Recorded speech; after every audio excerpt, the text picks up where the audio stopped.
Tell me, where do you usually watch my videos? At home, work, or somewhere else? When the text popped up on my screen, I thought it was a joke. Not because Claire was particularly funny. God knows she couldn't land a punchline if her life depended on it. But because of the sheer gall of it. Hey, just a heads up, we're doing a small celebration dinner Friday night. Just close family and people who've, been doing things worth toasting. No smiley face, no emoji, not even the passive-aggressive "hope you're doing well" she sometimes added to her digs. Just raw, distilled Claire, sharp as a blade and twice as cold. I sat there staring at the message like it was written in a foreign language, trying to figure out which part of it stung more, the exclusion or the implication that, after 20 years of building my own tech firm from dust and caffeine, I still wasn't worth toasting. Claire had always been the one who knew how to spin things to make herself look bigger, shinier, more accomplished.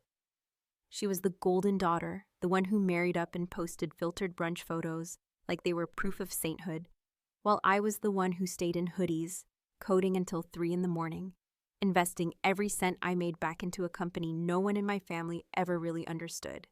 They thought apps were things high schoolers used to flirt and kill time. Claire once asked if I could fix her email because you're good at tech stuff. So no, I wasn't surprised by the exclusion. I was just done pretending it didn't get to me. And yet I didn't text back. Didn't ask what they were celebrating, didn't pretend to care. I just put the phone down, walked into my kitchen, and poured myself a glass of red. Cabernet, bold and dry, the way I liked it. The house was quiet except for the occasional buzz of an alert or email, and I could almost hear the sound of my old self, the one who used to shrink at Claire's insults, who used to try to prove herself by working harder, staying up later, delivering more. That version of me was long dead. About an hour later, I sat on the couch, laptop open, screens glowing. Notifications were rolling in, each one more surreal than the last. Forbes, TechCrunch, even a mention on CNN's sidebar. But the big one, the one that nearly made me drop my glass, came from Bloomberg. They'd just aired a segment on the acquisition my company finalized that morning. 8 years of sweat and sleep deprivation had finally paid off in an 8-figure deal. Not just a buyout, but a full integration into one of the biggest enterprise software firms in the country. I'd gone from being that weird sister who works with computers to a name attached to one of the most talked about tech acquisitions of the year, and not a single person in my family had any idea. I watched the segment twice. The anchor mispronounced my company's name, of course, and they used an old headshot of me from when I was 29 and hadn't figured out how to tame my curls yet, but I didn't care. There it was, my story, my work, my face, broadcast to millions. And my sister? She was probably still planning her table settings for the dinner I wasn't invited to. Here's the thing, success doesn't always come wrapped in applause and champagne flutes. Sometimes it comes in the form of silence. A quiet knowing that you've made it, even if the people you wanted most to see it are too blind or too small to notice. I didn't need that dinner. Hell, I wouldn't have gone even if she had invited me. But the slap-in-the-face nature of it, the way she framed it as if I'd somehow failed to measure up to their standards, it lit something in me I hadn't felt in years. Not rage, not even resentment, just cold clinical calculation. And here's a question for you, if you're still listening this far. If someone you love keeps minimizing your success, telling you in 1,000 subtle ways that you don't matter, do you prove them wrong by shouting your worth? Or do you stay silent and let the world show them for you? I chose silence, for now. That night, as the notifications kept rolling in, and the news of my company's acquisition made its rounds on every major platform, I sat alone in my living room, wine in hand, smiling to myself. Not because I was invited to the table, but because I knew I'd already built one of my own, one they'd be begging to sit at soon enough. And just as I finished that thought, my phone buzzed again. Not a text from Claire. No, she wouldn't reach out yet. It was from an old high school friend I hadn't spoken to in years. "Riley, just saw you on Bloomberg. Holy crap, dinner on me next week?" I laughed, long, real, and deep. Because sometimes It's the people who weren't even in the room who end up raising the first toast. But that was just the beginning. I had a plan, not for revenge, not exactly, something quieter, smarter, more satisfying. There's something uniquely exhausting about being the underachieving sibling in a family that thrives on optics, where image matters more than substance, and success isn't real unless it can be posted, tagged, and toasted with organic Prosecco on a reclaimed wood dining table. That's the world Claire built for herself, and by extension, tried to force the rest of us to orbit around like she was some benevolent sun. But I learned early, painfully early, that I wasn't cut from the same curated cloth. While Claire was planning color-coordinated birthday parties at 10, I was dismantling radios and trying to teach myself basic code from a library book I checked out 3 months in a row. While she prepped for pageants and junior leadership summits, I was trying to figure out why no one in our family cared when I won the statewide science competition. That pattern stuck. It calcified. What they never understood, what Claire still doesn't understand, is that building something from nothing takes a kind of discipline and quiet madness that doesn't look good in Instagram filters or play well at brunch tables full of realtors and dentists. They never saw the all-nighters I pulled in my cramped studio apartment, the ramen dinners, the weeks I went without turning on the heat, because my funding had dried up and I refused to take a corporate job out of desperation. They weren't there when my first prototype crashed during a demo in front of investors, and I had to stand there, heart pounding, and talk my way through it like my entire future didn't hang in the balance. They didn't see the loneliness, the rejection, or the exhaustion that came with being a woman in tech, the endless tightrope walk between being competent and being dismissed as aggressive. They saw none of it, because they never asked. And so when I got Claire's text about the dinner and I sat there watching my name scroll across the Bloomberg ticker, it wasn't bitterness I felt. It was clarity. That was the moment it finally crystallized for me. I had spent most of my adult life trying to impress people who were never going to see me. Not really, not in any meaningful way. And more than that, I had confused their shallow metrics of success for something I should care about. I had outgrown them years ago, but hadn't realized it until that moment when their dinner, their table, their toast suddenly felt laughably small. That same night, I saw the Instagram stories Claire posted from the celebration. Perfect lighting, everyone dressed in muted pastels, toasts being made over artisanal flatbreads, people laughing a little too loudly, too perfectly posed. She tagged it, to progress, purpose, and passion. I almost choked on my wine. The irony was delicious. There they were, raising glasses to a woman whose biggest recent accomplishment was organizing a donation drive for a charity she couldn't even name properly, while the woman who just sold her company for more than Claire's house, car, and husband's practice combined sat unnoticed, uninvited, and frankly uninterested. The thing is, I wasn't even angry at Claire. Not really. Claire was exactly who she had always been. A woman who thrived on comparison, who needed to be the center of a narrative at all times, who measured her worth in likes and passive compliments from people who didn't know her beyond the surface. I wasn't mad at her. I was just finally awake to the game. And when you finally understand the game, you either choose to keep playing it or you flip the damn board. So I made a decision. I wouldn't say a word. I wouldn't correct them. I wouldn't drop hints. I wouldn't even flinch.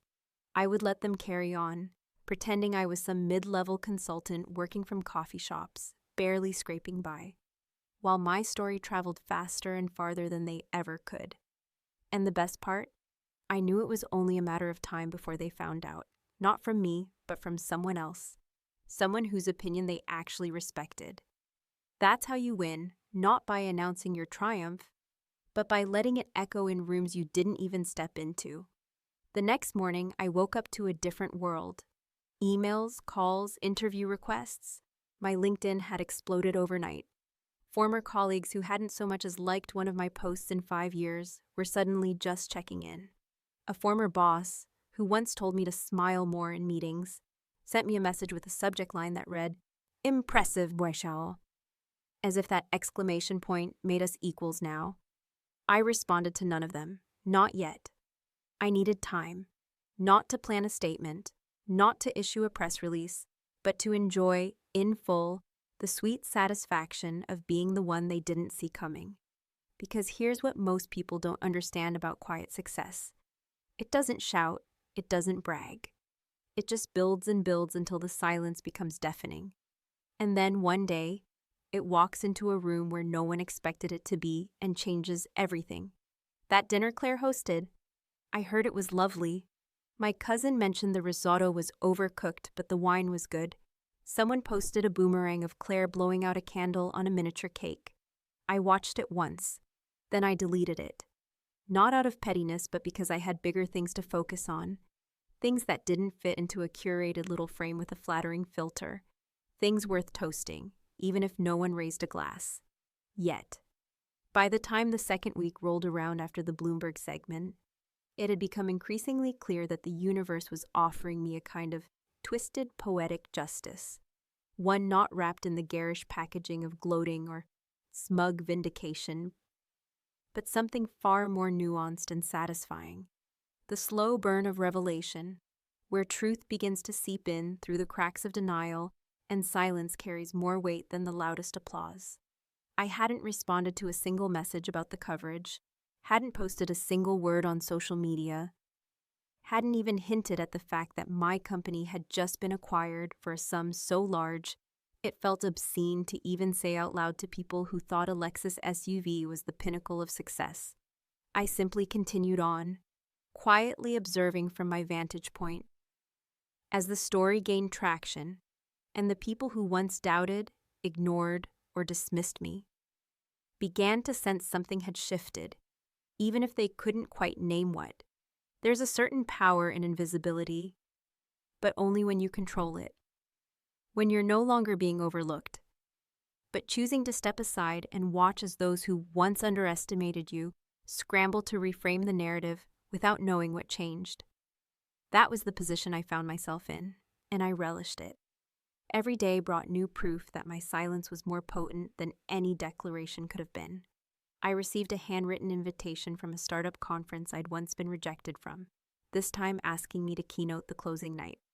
A university dean reached out to propose an honorary doctorate, citing my contributions to women in STEM and innovation leadership, which I found almost comically ironic considering I'd barely scraped through undergrad with professors who told me I was too independent to be collaborative material. Every ping, every email, every casual name drop of my success, in corners of the internet where my name had never belonged before, felt like another invisible card placed onto a towering house built from years of effort no one had cared to notice, until now.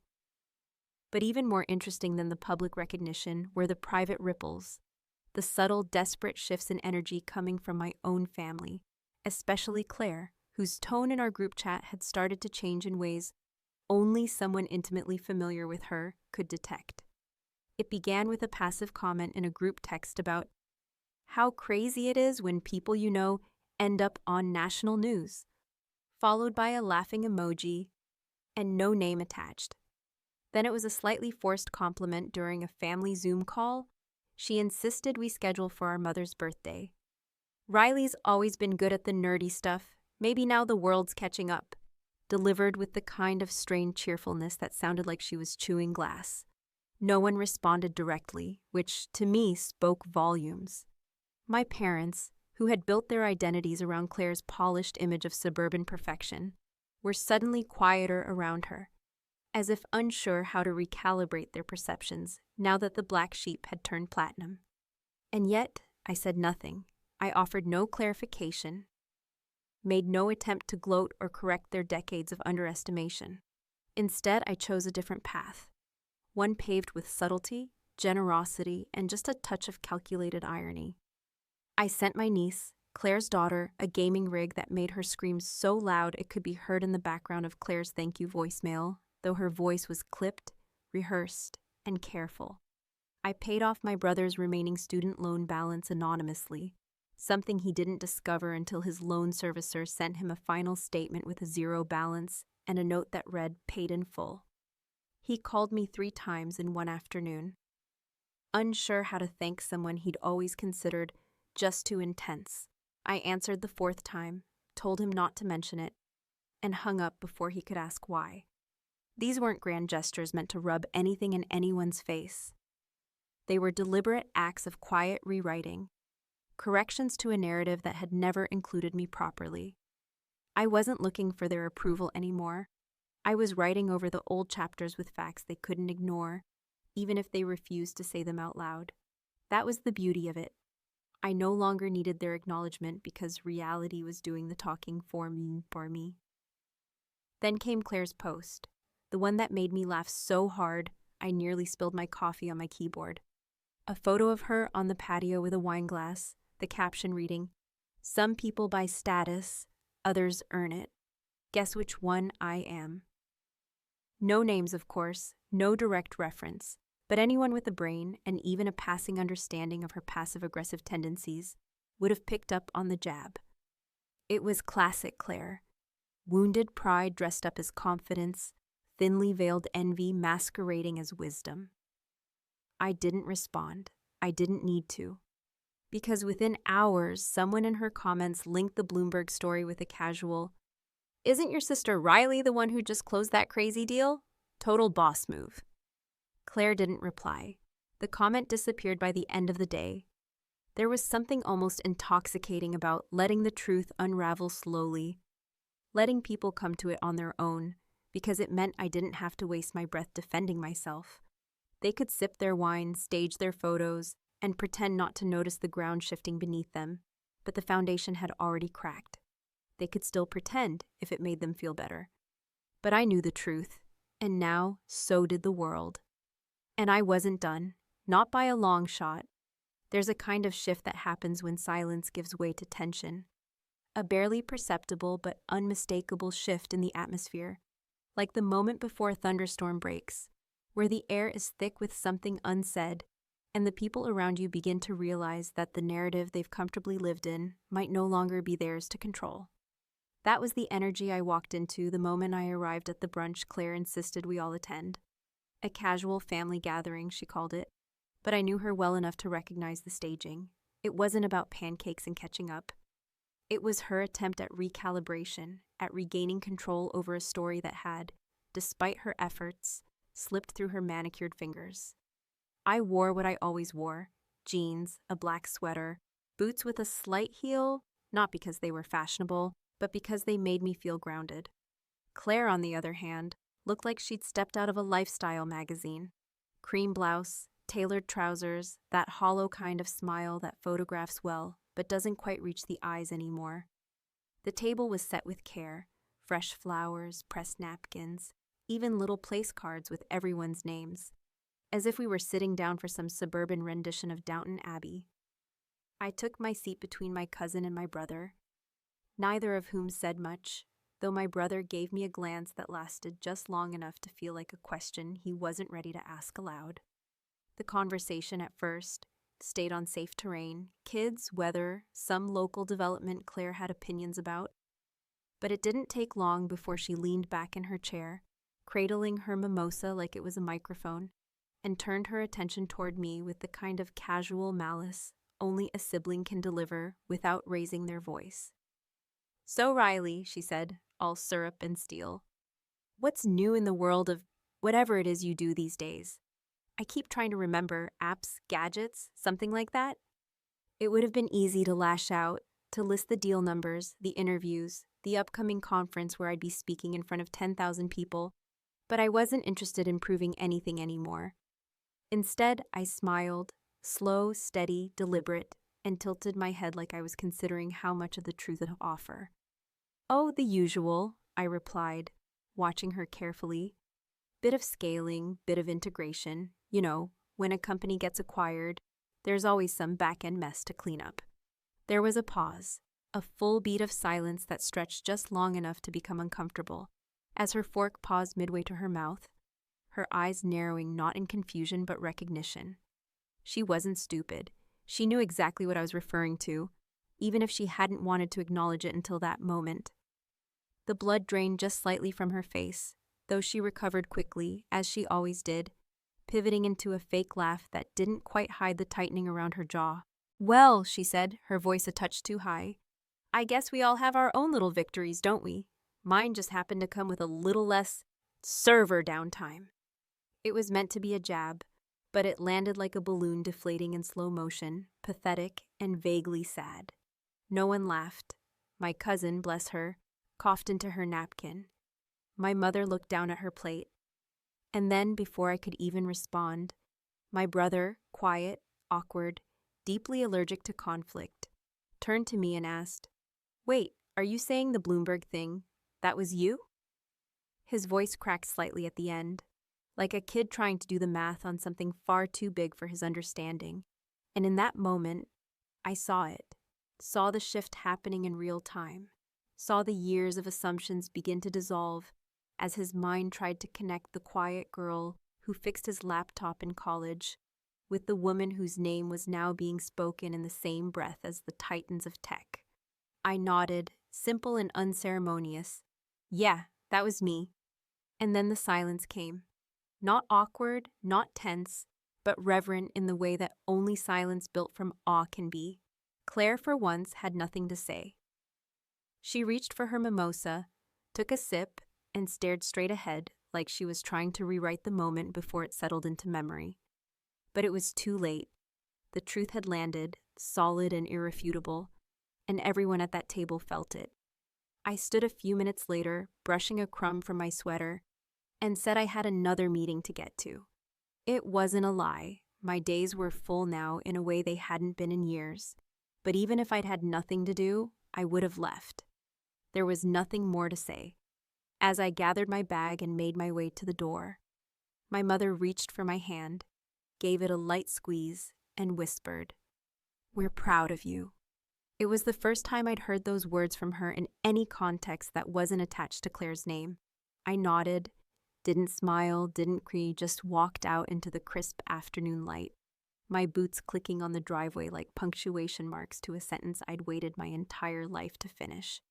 And as I slid into the driver's seat, my phone buzzed again, this time with a message from my assistant, letting me know CNN had picked up the story and wanted a pre-recorded segment for the morning edition. I laughed quietly to myself, turned on the ignition, and drove away, not triumphant, not vindictive, just free. Let them toast each other, let them sip their wine and whisper their regrets. I had built my own table, and I was no longer waiting for a seat at theirs. It's a strange thing, the way time can twist itself into something almost elastic in the days that follow a revelation. Not the kind of revelation that arrives with fireworks or confetti, but the quieter kind, the kind that seeps in like rainwater through old stone, slow and unrelenting, until everything is just a little softer, a little different, and you're standing in a version of your life that feels familiar in structure, but entirely new in tone. That's what those final weeks felt like after the brunch, the moment the veil had been lifted, not by force or confrontation, but by the weight of truth finally revealing itself, undeniable and heavy in all the right places. The invitation started to shift, not just in frequency, but in nature. Suddenly, I wasn't the afterthought on a group message or the one skipped altogether because we assumed you'd be too busy with your coding stuff. I was being asked personally and deliberately to attend events I used to be excluded from, weddings, fundraisers, even one of those awkward extended family reunions I dodged for the past 5 years without guilt.